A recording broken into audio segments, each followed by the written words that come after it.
Welcome to our channel. Today we how to configure Notion database to track leads from LinkedIn step by step clearly. Start by opening Notion and creating a new page. Title the page LinkedIn Leads Tracking. Within this page, choose the option to create a database. Select the table view for a clear, organized layout. Rename the default database to Leads. Begin by adding columns to your table.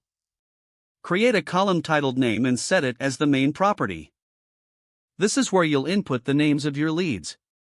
Next, add a column called LinkedIn Profile. Format this column as a URL to link directly to their profiles. Create another column named Company. This will help you track where each lead works. Next, add a column for Position. This information is vital for understanding your leads' roles. Create a column titled Contact Date. This will allow you to note when you first reached out. Add a column named Follow-up Date. This is essential for keeping track of your. Next, include a column for Status. Here, you can label the progress of each lead as new, in progress, or converted. Add an optional column for Notes. Use this space to jot down important details or reminders. Once your columns are set up, start adding leads to your database. Input data by filling out the respective fields for each lead. As you progress, regularly update the status and follow-up dates. Consider using filters to organize your leads by various criteria.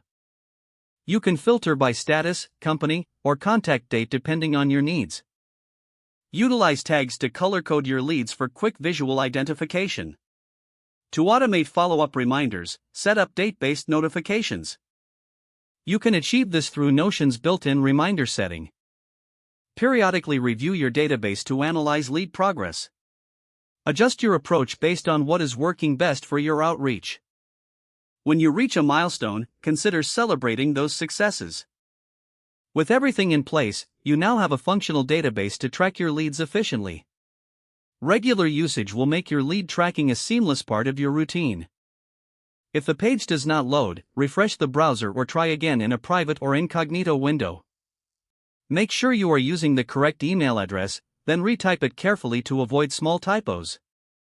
If your password is not accepted, use the reset option and don't forget to like this video and subscribe to our channel for more step-by-step tech guides.